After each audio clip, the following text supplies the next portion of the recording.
Halo kelas 7, selamat datang di dalam video pembelajaran Miss Via.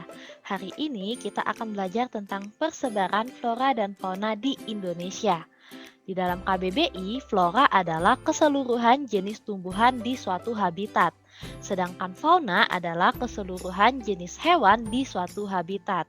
Nah, anak-anak kelas 7, tahu nggak sih kalau Indonesia ini kaya akan keberagaman flora dan faunanya? Bahkan termasuk tiga besar di dunia bersama Brasil di Amerika Selatan dan Zaire di Afrika. Wah, keren kan ya? Nah, ini semua adalah anugerah yang diberikan Allah dan bukan terjadi secara kebetulan. Grand design dari dunia ini adalah Tuhan yang menciptakan segala sesuatunya dengan sungguh amat baik. Sebagaimana juga telah dinyatakan di dalam firman-Nya, yaitu di Kejadian 1 ayat 31. Oleh karena itu, kita harus bersyukur dan meresponi segala sesuatunya dengan baik, yaitu dengan cara memelihara flora dan fauna dan bumi ini dengan baik. Nah, ada yang tahu tidak mengapa keberagaman flora dan fauna cukup tinggi di Indonesia? Nah, besarnya keberagaman hayati atau keberagaman flora dan fauna yang ada di Indonesia berkaitan erat dengan kondisi fisik wilayah dan kondisi iklim. Suhu dan curah hujan yang besar mendukung tumbuhnya beragam jenis tumbuhan. Mengapa demikian, Miss? Nah, tumbuh-tumbuhan memerlukan udara dan suhu yang sesuai. Makin banyak air yang tersedia, makin banyak tumbuhan yang dapat tumbuh dan karena itu, makin banyak juga hewan-hewan yang dapat hidup di daerah tersebut. Lalu, kondisi geologis Indonesia yang membentuk tiga wilayah fisiografis turut mempengaruhi keanekaragaman flora dan fauna.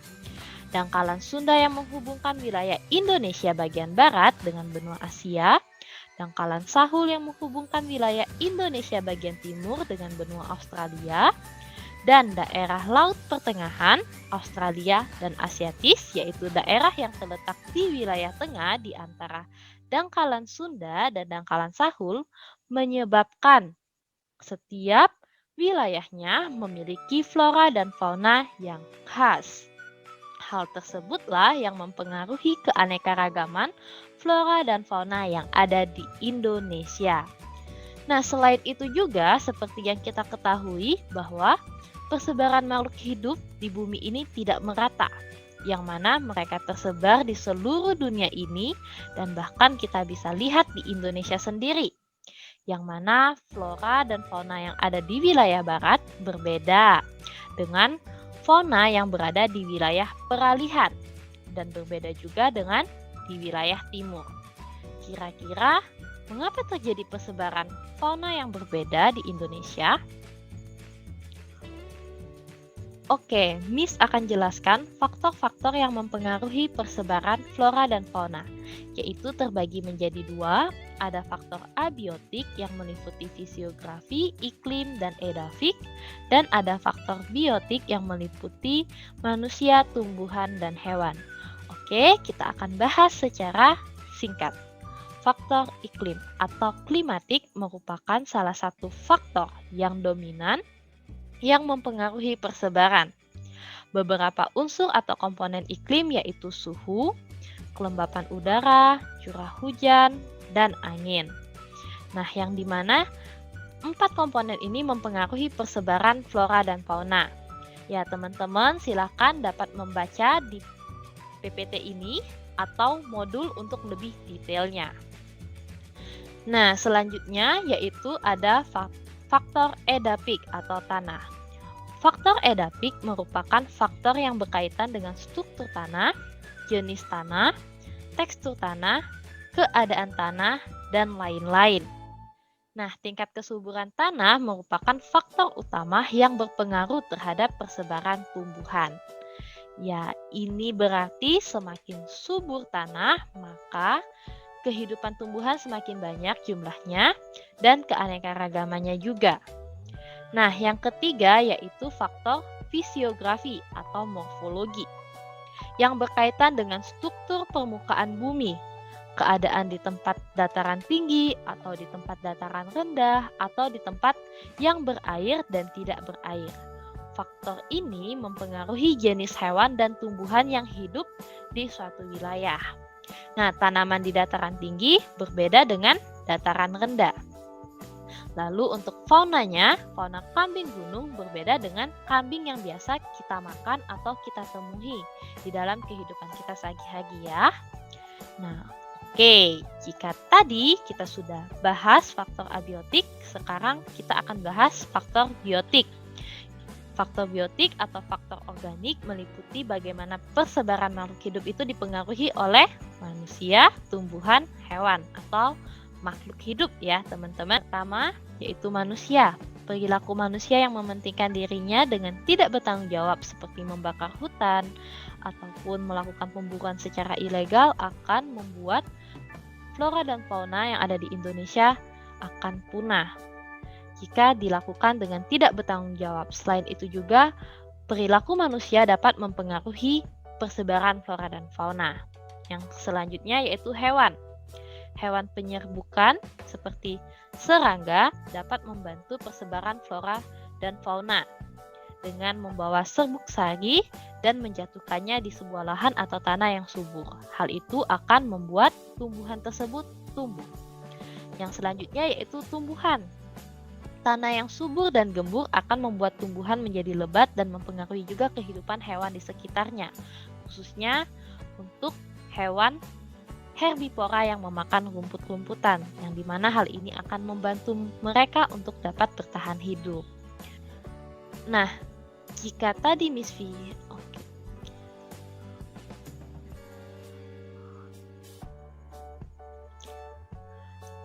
jika tadi Miss Via sudah menjelaskan tentang keanekaragaman flora dan fauna di Indonesia, serta faktor-faktor yang mempengaruhinya, sekarang Miss Via akan menjelaskan tentang persebaran flora dan fauna yang ada di Indonesia. Persebaran flora di Indonesia dapat dibedakan menjadi dua kelompok, yaitu Indo-Malayan dan Indo-Australian. Kelompok Indo-Malayan meliputi Indonesia bagian barat, yaitu Sumatera, Jawa, Kalimantan, dan Bali. Atau supaya lebih ingat dapat kita ingat dengan dua kata, yaitu suka jawab, Sumatera, Kalimantan, Jawa, dan Bali. Sedangkan kelompok Indo-Australian yang meliputi Indonesia bagian timur, yaitu Nusa Tenggara, Sulawesi, Maluku, dan Papua, dapat kita ingat dengan sebutan Sulmanuteva. Sulawesi, Maluku, Nusa Tenggara, dan Papua. Lalu, untuk perbedaan karakteristik atau ciri-ciri dari kedua flora ini, yaitu bisa dilihat di dalam tabel berikut ini ya. Nah, yang pertama, di bagian barat banyak terdapat pohon meranti, sedangkan di bagian timur sedikit. Nah, ini adalah contoh dari pohon meranti dan ini adalah hasil dari pohon meranti. Nah, yang kedua yaitu di bagian barat terdapat banyak jenis rotan, sedangkan di bagian timur tidak terdapat jenis rotan. Nah, teman-teman juga bisa lihat contohnya. Rotan yang dapat dibuat menjadi kerajinan tangan ataupun perabotan rumah tangga. Yang ketiga, yaitu di bagian barat tidak terdapat hutan kayu putih, sedangkan di bagian timur terdapat hutan kayu putih, yang dimana hutan kayu putih ini atau pohonnya, daunnya dapat diolah menjadi minyak kayu putih yang mungkin sering kita gunakan. Yang keempat, di bagian barat tumbuhan matoa itu sedikit, sedangkan di bagian timur terdapat banyak jenis tumbuhan matoa, khususnya di Papua ya teman-teman. Ya, ini adalah contoh dari buah matoa itu sendiri. Nah, yang selanjutnya, di bagian barat itu memiliki sedikit jenis tumbuhan sagu, sedangkan di bagian timur terdapat banyak tumbuhan sagu yang dapat diolah menjadi bahan pangan atau makanan pokok orang timur. Yang selanjutnya, terakhir, di bagian barat terdapat banyak jenis nangka, sedangkan di bagian timur tidak terdapat jenis nangka. Nah, teman-teman, ini adalah contoh dari pohon nangka dan ini adalah buahnya yang biasa kita makan. Di nasi Padang juga ada ya, teman-teman. Ya, itu saja karakteristik yang dapat disampaikan. Pasti ada yang lebih banyak lagi yang dapat ditemukan jika kita eksplor lebih dalam. Nah, ini adalah contoh-contoh Dagiflora Indomalayan yang beberapa sudah langka dan hampir punah ya teman-teman. Ini ada bunga bangkai, bunga kenanga, pohon jati, pohon mahoni, dan lain sebagainya. Dan yang ini adalah contoh Dagiflora Indo-Australian yang beberapa juga sudah langka, yaitu ada pohon eboni, merbau, pohon kayu besi, bunga anggrek hitam, dan lain sebagainya. Teman-teman bisa lihat sendiri ya di dalam PPT slide ini. Nah, karena tadi kita sudah belajar, kita sudah bahas tentang persebaran flora di Indonesia yang terbagi menjadi dua kelompok, yaitu Indo-Malayan dan Indo-Australian. Sekarang kita akan mempelajari persebaran fauna di Indonesia yang terbagi menjadi 3 corak kelompok yang berbeda, yaitu fauna bagian barat, fauna bagian tengah, dan fauna bagian timur. Nah, peta persebaran ini memiliki 2 garis khayal atau garis yang tidak nyata yang membagi kelompok fauna tersebut, yaitu disebut dengan garis Wallace dan garis Weber. Nah, apa sih Miss garis Wallace itu dan apa sih Miss garis Weber itu?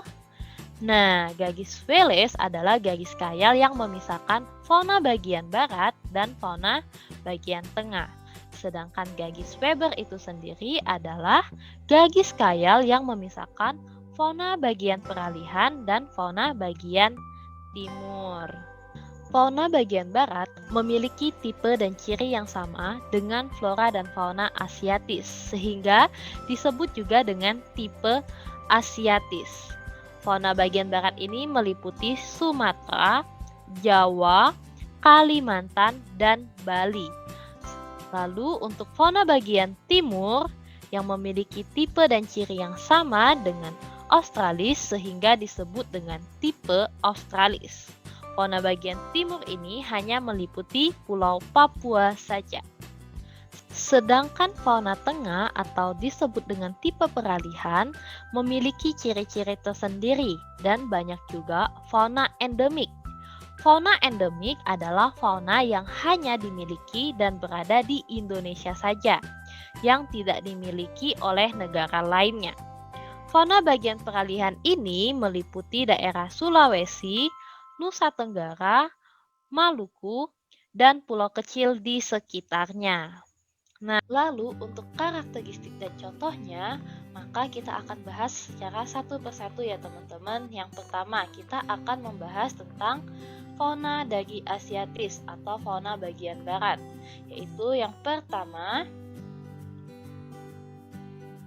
adalah terdapat banyak jenis primata, yaitu ada lutung, sarawak, monyet, orangutan, oa, dan bekantan. Nah, salah satu hewan bekantan ini merupakan maskot dari Dufan. Mungkin teman-teman sudah sering ya lihat di Dufan.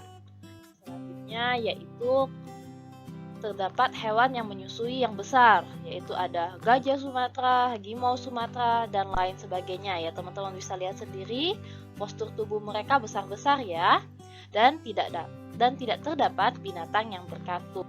Nah, selanjutnya juga spesies burung tidak memiliki warna yang baik ya di dalam bagian fisik tubuhnya, tetapi memiliki suara yang indah seperti burung kenari, burung elang Jawa, burung jalak Bali, dan lain sebagainya. Teman-teman bisa lihat sendiri gambarnya. Lalu berbagai macam jenis reptil dan lebih bervariatif ya, salah satunya ya tokek, itu ada banyak jenis sampai spesiesnya ada beberapa gitu ya. Nah, selain itu juga berbagai macam ikan air tawar juga banyak di fauna bagian barat ini. Ada ikan lele, ikan nila, ikan patin, ikan gurami yang mungkin teman-teman sering untuk makan mereka gitu ya sehari-hari. Nah, selanjutnya kita akan memasuki fauna peralihan, yaitu memiliki ciri-ciri sebagian besar didominasi oleh hewan endemik yang tidak terdapat di wilayah Indonesia lain maupun dunia. Nah, hewan endemik ini artinya hanya terdapat satu-satunya ada di negara tersebut, hanya ada di wilayah tersebut, tidak ada di wilayah-wilayah lainnya. Lalu, Karakteristik fauna yang ada tergolong dalam sisa hewan-hewan purba. Nah, salah satunya teman-teman bisa lihat contoh-contohnya terdapat di dalam PPT slide ini. Yang ketiga, sebagian besar faunanya mirip dengan spesies hewan Australis dan Asiatis. Jadi mereka itu campuran ya teman-teman ya. Teman-teman bisa lihat sendiri. Contohnya nih anoa kurang lebih mirip seperti kambing tapi juga memiliki tanduk. Nah ya kurang lebih seperti itu. Nah, selanjutnya yaitu fauna Australian. Terdapat banyak jenis burung yang sangat indah. Teman-teman bisa lihat sendiri, fauna Australian ini memiliki burung cendrawasih, lalu memiliki burung gajah udang, lalu burung lain sebagainya ya teman-teman. Nah selain itu juga binatang mamalianya atau binatang yang menyusuinya relatif berukuran lebih kecil. Teman-teman bisa lihat sendiri ada kanguru pohon, terus ada koala dan lain sebagainya ya teman-teman.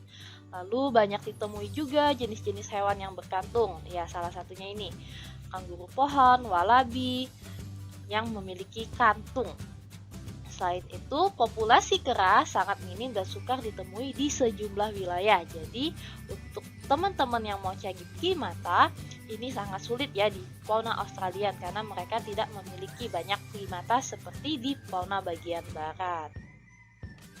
Nah, kelas 7. Indah sekali ya Indonesia memiliki kekayaan dan keanekaragaman hayati yang sangat indah. Keanekaragaman hayati yang Indonesia miliki tentunya perlu kita syukuri dengan menjaga dan melestarikannya. Kita sebagai anak-anak Tuhan yang diberikan akal budi untuk dapat berpikir, hendaknya dapat merawat alam semesta ini dan segala isinya, terkhusus flora dan fauna yang ada di Indonesia ini dengan sangat baik. Jangan serakah dan melakukan segala sesuatunya hanya untuk kepentingan pribadi, hingga pada akhirnya menyebabkan flora dan fauna menjadi langka, hampir punah, dan bahkan beberapa juga sudah punah. Nah, ini adalah beberapa flora dan fauna Indonesia yang langka, yang saat ini sudah sangat sulit untuk ditemui, yang sangat sedikit sekali jumlahnya yang ada di hutan Indonesia atau tempat konservasi, perawatan, dan pemeliharaan flora dan fauna ini. Nah, ini adalah kesimpulan materi pembelajaran yang sudah kita pelajarin secara bersama-sama tadi. Nah, teman-teman, jika ada masih yang belum mengerti atau ada suatu hal yang ingin ditanyakan, boleh untuk menuliskan pertanyaannya di buku agendanya ya. Lalu bisa ditanyakan nanti kepada Miss Via pada saat sesi sinkronus. Ya, sampai jumpa kelas 7 di kelas sinkronus. Terima kasih sudah menonton dan Tuhan memberkati.